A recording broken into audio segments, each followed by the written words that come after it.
Cześć, z tej strony Kinga. Jeśli oglądaliście filmik o różnych trikach, to pewnie orientujecie się, że można kredki blendować na różne sposoby. Ja osobiście najbardziej lubię taką metodę tradycyjną, czyli po prostu cisnę kredkami po kartce, żeby uzyskać tą gładką powierzchnię. I to jest metoda bardzo prosta i właściwie taka najbezpieczniejsza.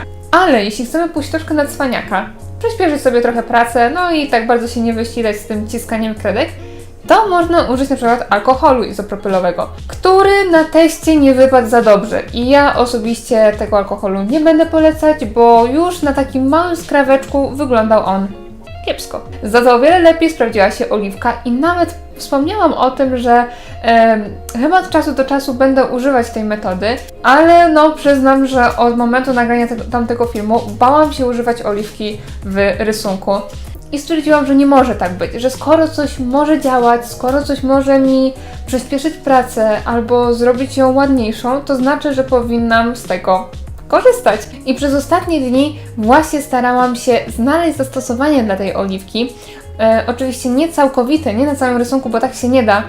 No dobra, na opartego to wszystko się da, ale mi chodzi tylko i wyłącznie o efekt. No i niestety nie mam dla Was informacji w tym filmie typu tak, oliwka to jest najlepsza metoda na rozmywanie kredek, albo że jest to całkowicie tragiczne i nie róbcie tego.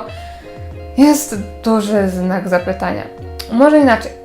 Przy oliwce, z tego co ja zauważyłam, potrzebna jest wprawa, doświadczenie i niestety czasami zmarnowane rysunki. Ale to zaraz zobaczycie, jak u mnie to wyszło i jak sprawdziło się w moich ostatnich pracach. I gdzie. I pierwszą taką podstawową zasadą, która musi być zawsze zachowana, to jak powinien wyglądać rysunek, żeby on się w ogóle nadawał do rozmycia właśnie tą oliwką. Nie może on być wygładzony. To oznacza, że nie ciśniemy kredkami po kartce, nie robimy gładkiej powierzchni, bo jeśli użyjemy na tym oliwki, to będzie nam się tak rozwarstwiać i będzie to wyglądało bardzo brzydko. Troszkę tak, jakbyśmy chcieli nie rozmyć, a raczej zmazać gumką, która średnio działa. I to wygląda fatalnie, więc tego nie robimy. Musi baza być bardzo delikatna, czyli delikatnie rysujemy kredką, zostawiamy troszkę, wiecie, tych niedoskonałości, żeby ta faktura była taka grudkowata, jednak staramy się rysować dokładnie i równo. No nie może być też zrobione tak, wiecie, byle jak, bo jeśli zostawicie jeszcze jakieś tutaj większe odstępy między kreskami, tu mniejsze, to później Wam się to dokładnie nie rozmyje i nie będziecie mieć jednolitego koloru. Te kreski mimo wszystko będą widoczne. No chyba, że taki jest Wasz zamysł, to ok.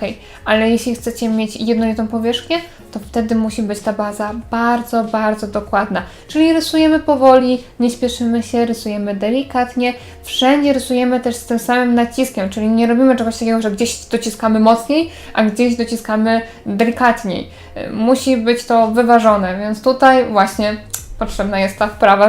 I te pierwsze oko było fartem początkującego. Wszystko mi w tej pracy wyszło tak jak trzeba, tak jak sobie to wyobrażałam i byłam tak szczęśliwa, że sobie myślę, nie no, chyba od razu nagrywam odcinek na YouTube'a, że to jest najlepsza metoda świata, ale powstrzymałam się i wiedziałam, że ten test powinien być dłuższy, że powinnam stworzyć troszkę więcej prac i troszkę więcej różnych rzeczy porysować, żeby dać Wam taką informację. Nie chciałabym Was tutaj, wiecie, jakoś tam wprowadzać w błąd, tylko dlatego, że jeden rysunek mi wyszedł. I najpierw zaczęłam tradycyjnie rysować kredkami, nie używałam tej oliwki, bo to, co dzieje się w naszej tęczówce, tyle detali, które się tam znajdują, te kreski, plamki, przejścia koloru. Wiedziałam, że oliwką będzie mi ciężko skontrolować to wszystko i zrobi się niezła papka, więc tutaj dla bezpieczeństwa kolorowałam zwyczajnie, dociskałam te kredki, żeby osiągnąć tą gładkość i dopiero na brzegach tej tęczówki postanowiłam, że ta oliwka będzie użyta. Ta baza była delikatna, była z takiej dość ciemnej szarości i chodziło o to, żeby gładkie było przejście między tęczówką a białkiem oka. I po tej ziarnistej strukturze wzięłam patyczek do uszu, nałożyłam troszkę oliwki i zaczęłam to blendować, rozmywać i ja byłam tak w ogóle zadowolona, że efekt jest taki. I to samo zrobiłam z białkiem oka, no bo wiadomo, białko jest takie gładkie, ale też śliskie, takie mokre, więc tutaj nie może być żadnej ziarnistości, więc również użyłam oliwki. Znaczy, wiecie, pamiętajcie, że nie zostawiamy białek całkowicie białych, w sensie nie zostawiamy białej kartki. Użyłam tam oczywiście szarości, żeby był cień, żeby było widać, że to wszystko to jest jakiś konkretny kształt, że to jest kula. No i właśnie oliwka też mi tu zadziałała. Znaczy, jeśli zbliżycie, załóżmy, wciśniecie dosłownie nos w ten rysunek, to tak, będą niedoskonałości. To nie jest taki efekt z Photoshopa, o tym można zapomnieć, ale i tak jest to lepsze, niż gdybym miała tej metody nie stosować. I tutaj możecie sobie porównać właśnie efekt tej tęczówki z oka, który kiedyś zrobiłam, i te nowe oko. Jest efekt. Jest progres. No ale potem jeszcze przyszedł test na skórę, bo skóra, mimo że ma oczywiście fakturę, to najpierw fajnie mieć gładką bazę, a dopiero później fakturą się zająć. I porozmieszczałam sobie właśnie takie plamy koloru skóry oczywiście, wszystko w takich miejscach, jak powinien znajdować się chociażby światłocień. I jak widać, faktura jest znowu taka sama, znowu jest to delikatnie rysowane, znowu jest grudowato i oliwka pięknie mi to rozmyła. A czy były pewne niedoskonałości, widać pewne tak jakby plamki, ale one tak fajnie wpasowują się w ogóle w skórę, że byłam w szoku, że to mi jakby od razu tą skórę tworzy. W sensie taką naturalną. A jakby to właściwie wyglądało, gdybym miała użyć kredek? Zajęłoby mi o wiele więcej czasu, gdybym miała to właśnie kredkami rozmyć, żeby mieć tą gładką powierzchnię.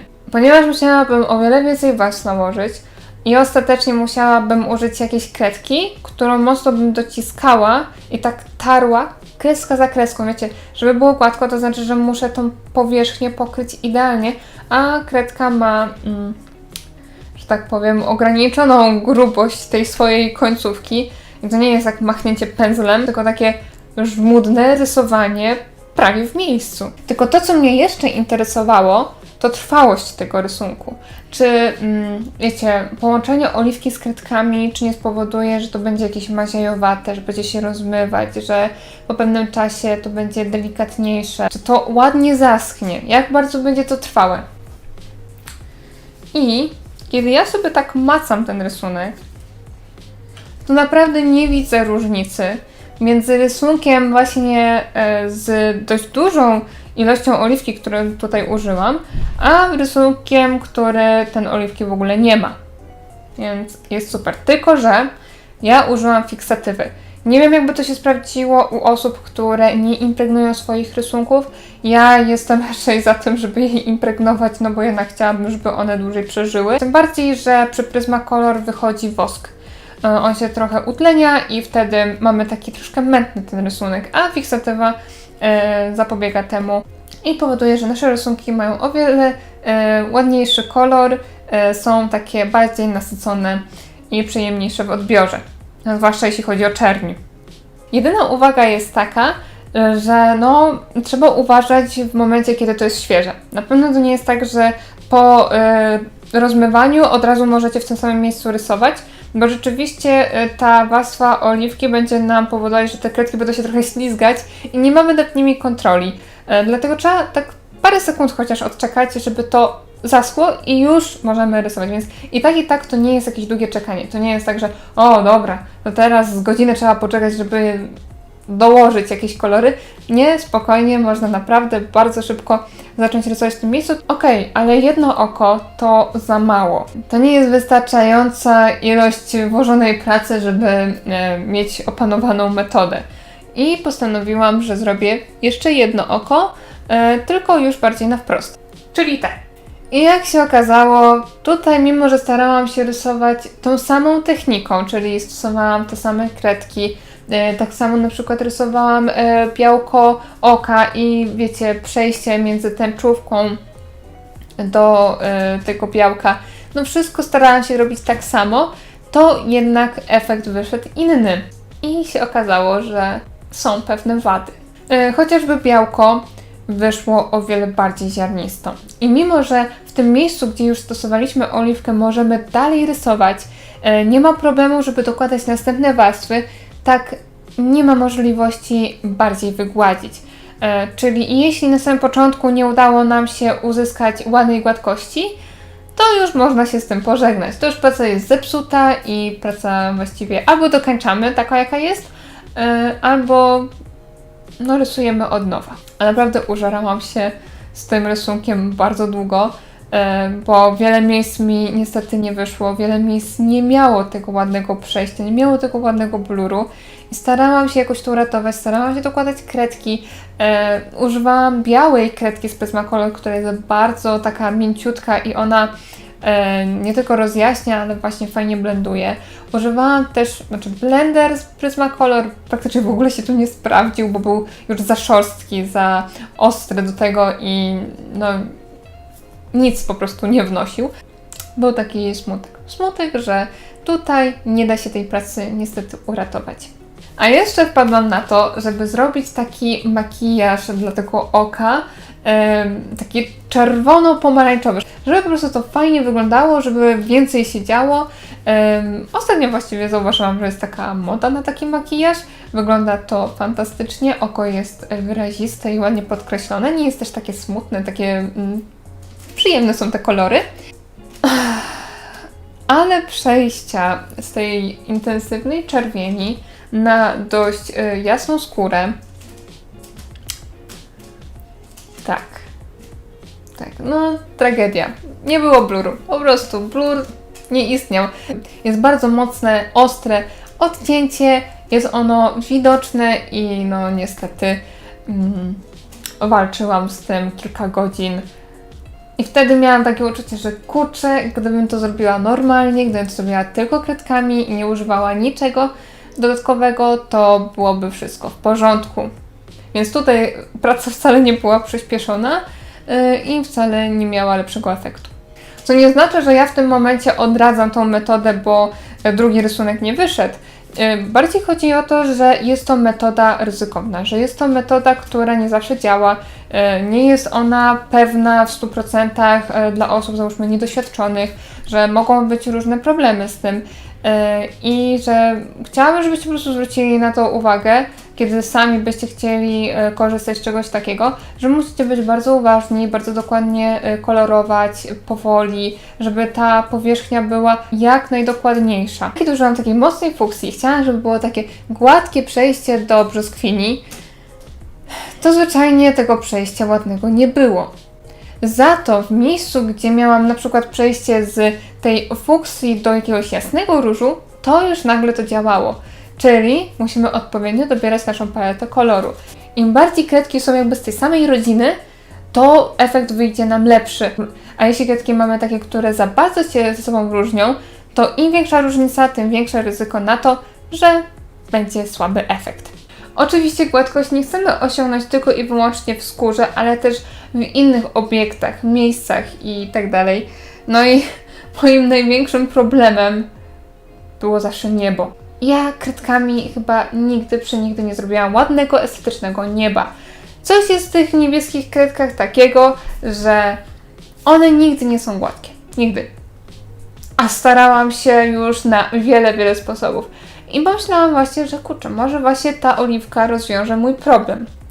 I właśnie w tym najnowszym rysunku, który jest olbrzymi, właśnie pomyślałam sobie, że zastosuję oliwkę w tej części, która po pierwsze jest jasna, po drugie jest niebieska.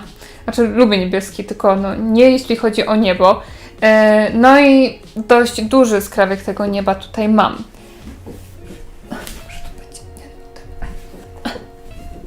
Dobra. I widzicie tutaj pewną fakturę. Ona jest z pewnością dla Was tutaj dostrzegalna, prawda? Jeśli bym miała wybrać moje poprzednie nieba, które rysowałam, a te niebo, to wolę te. Zdecydowanie wolę te. Nie jest idealne, nie jest perfekcyjne, ale nie jest tak straszne i odrzucające jak tam. Tutaj po prostu jest to w momencie, kiedy się bardziej przyglądamy albo jesteśmy dociekliwi i tak się gapimy, no to wtedy jasne, że to zobaczymy, ale to nie rzuca się w oczy. A wcześniej, gdzie rysowałam niebo, chmury, gdzie to powinno być bardzo, bardzo gładkie, takie mega zblurowane, to wtedy czasami aż kłuło w oczy, że to jest tak brzydko zrobione, tak jakby mi się nie chciało, albo tak jakbym zrobiła coś na szybko, a ja nigdy tak nie rysuję. Ja rysuję dość długo. Tak. No i to, co jeszcze wpływa na dużą korzyść tej metody do rysowania nieba, jest to, że niesamowicie je szybko narysowałam. Przekładając jakość z czasem, jest duże wow i założę się, że jeśli będę miała do rysowania jakieś niebo, to już nigdy nie będę rysować to samymi kropkami, że zawsze będę używać do tego oliwki. Szkoda troszkę, że tutaj akurat nie miałam chmur. Akurat wyszło tak, że już miałam zbyt dużo elementów. Wiecie, ta praca jest dość detaliczna, że chmury to byłaby lekka przesada, ale jeszcze będę próbowała to samo zrobić, tylko że z chmurami i wtedy myślę, że będzie fajniej to wyglądało, bo kiedy mamy więcej elementów, to nie widzimy aż tak niektórych niedoskonałości. Więc czasami nagromadzenie tego wszystkiego działa u nas na korzyść, bo im większa jest powierzchnia z jednolitym kolorem, tym bardziej dostrzegamy mankamenty. Ale to niebo było i tak poprawiane. Bo w momencie, kiedy zrobiłam bazę, korzystałam z takich kredek nie za jasne, nie za ciemne. Bardzo pośrednie te kolory, lekko wpadające w szarość, bo nie chciałam, żeby to niebo było zbyt takie rażące, tylko raczej stonowane. I kiedy zaczęłam to rozmywać, to zauważyłam, że to mi przypomina troszkę malowanie tanimi farbami akwarelowymi. Takie akwarelki, które korzysta się na niezaimpregnowanym papierze i takie bardzo mało napigmentowane. Więc troszkę się wystraszyłam na początku, że wygląda to średnio, ale to mi dało fajną bazę, bo kiedy poprawiłam to jeszcze kredkami na koniec i troszkę przeciemniłam w niektórych miejscach, gdzieś tam rozjaśniłam, dodałam jeszcze jakieś lawendy i tak dalej, to okazało się, że ostatecznie wygląda to całkiem nieźle. Więc mimo wszystko jestem bardzo zadowolona. Nie odrzucam tej metody, będę dalej przy niej.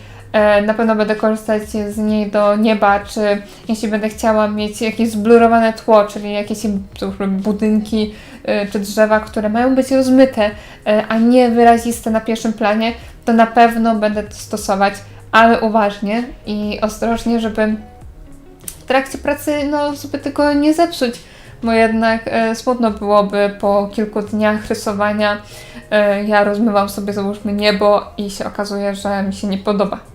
Więc na pewno przyda mi się ostry trening tego i opanowania, ale zapowiada się nieźle, więc ja Was zachęcam do tego, żebyście przetestowali tą metodę, jeżeli jesteście kredkomaniakami.